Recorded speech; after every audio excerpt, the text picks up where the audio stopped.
Well, that about does it for this side. Little vent window. Look at that. Already got a yellow jacket in there. Trying to make a home. We'll have to remedy that later.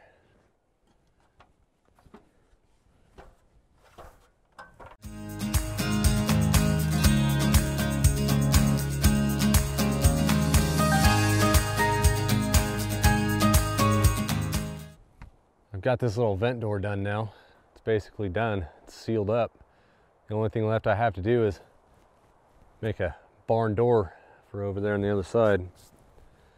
Thought I'd give you guys a little update. I don't know what number this is. Greenhouse build part 4, part 5. I have no idea at this point. I've been going at this for quite a while though, getting the siding put up, getting it all sealed in. There's a couple spots, a couple things I still have to do to seal it. What I thought about doing, you can look up top up there,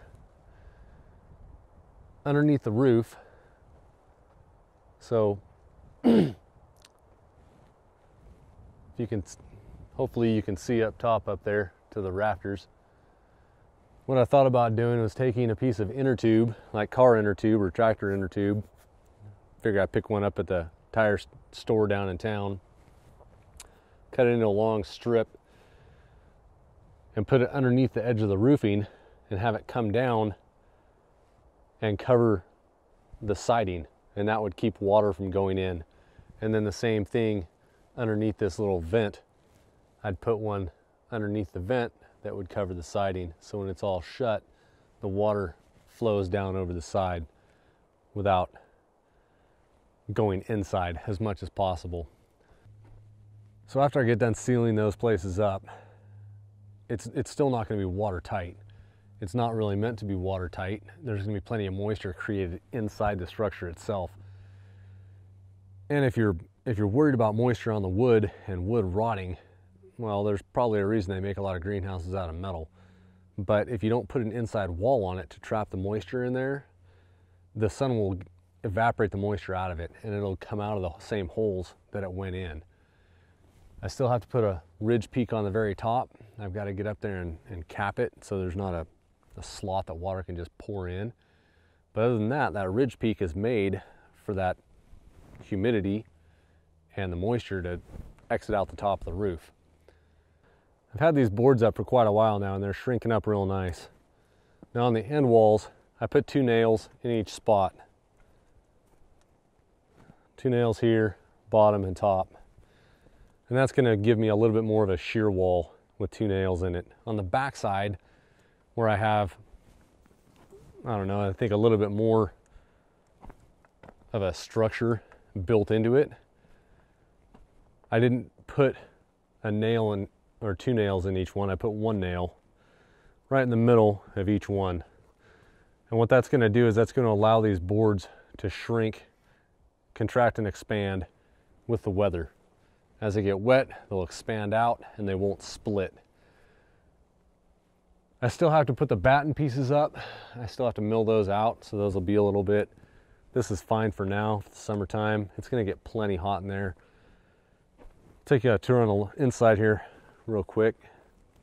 On the inside here, this floor needs a little bit of attention. Thought about bringing a rototiller in here and rototilling up the top 2-3 inches, smoothing it out with a rake. Grabbing some wood chips from that chipper, bringing those in here, kind of laying them out just to have something more soft to walk on.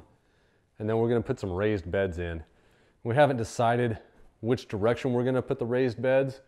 I think I'm going to go to YouTube University and figure out how most people set up their greenhouses, whether they set the raised beds up to go east and west like the sun would travel, or if they set them up in rows going north and south and just walk in between them.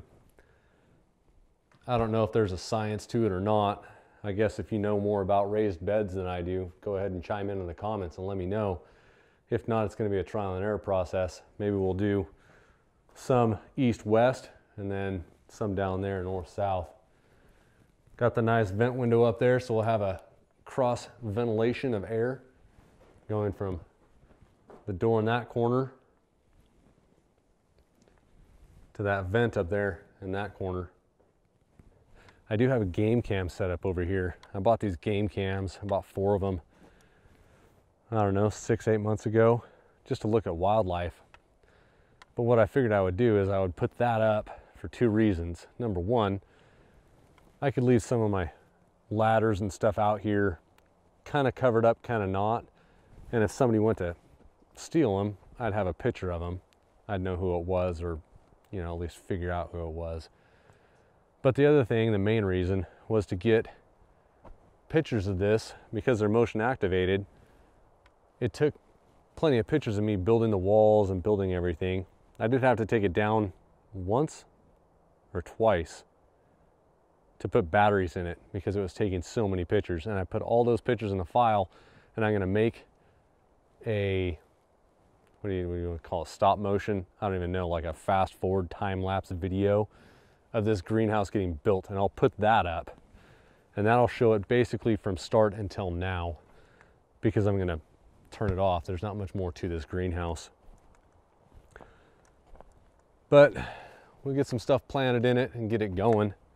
I'm kind of looking forward to being able to make, or raise, grow, however you want to put it. Looking forward to being able to grow a lot of my own food. As far as cost for this greenhouse, I paid for the concrete for the footings, which was about $180 worth of bags of concrete. And I paid for the metal roofing and the clear roofing. The nails I had, all this wood I milled out on my Norwood sawmill. The trees were from my property, so they were free with the expense of the gas or the diesel to get them dropped and hauled in on the backhoe to my sawmill, and then the gas for the sawmill to cut them up. But that's pretty minimal. I think as far as the cost for me to build this, the cost of the roofing, which includes the clear siding and the metal roofing and the clear roofing, was $950. I bought some clips they call hurricane clips for going around the rafters. Kind of see a couple of them, hopefully, right there. I bought those clips. They're not that expensive. Maybe spent 20 bucks on clips and nails to put them in. And that's more or less a, I don't know, safety in case we get a super high wind that might blow the roof off the place. I don't think it would ever happen, but it sure would be a bummer if it did. So I went ahead and bought the hurricane clips. All in all, knickknacks, little stuff. I'm trying to think anything else I spent money on. The nails I already had. Maybe this place cost me $1,200 to put together. So a little bit cheaper than I could have bought a decent size with a dome greenhouses that you put up that I'd have to take down in the wintertime because I don't think they handle a 2 foot of snow sitting on them. I'll put out another video when I get the raised beds put in, and I'll show you what I'm planting in here. Until next time, guys, go make something.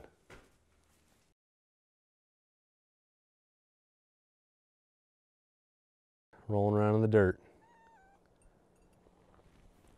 Go ahead and roll around again. Oh yeah. Dirt. So nice. Come here. Come here. I'm not going to chase you. Come here. And you're too dusty for me to pick up. Yuck. Ah. All right. Let me keep filming. People don't want to see you.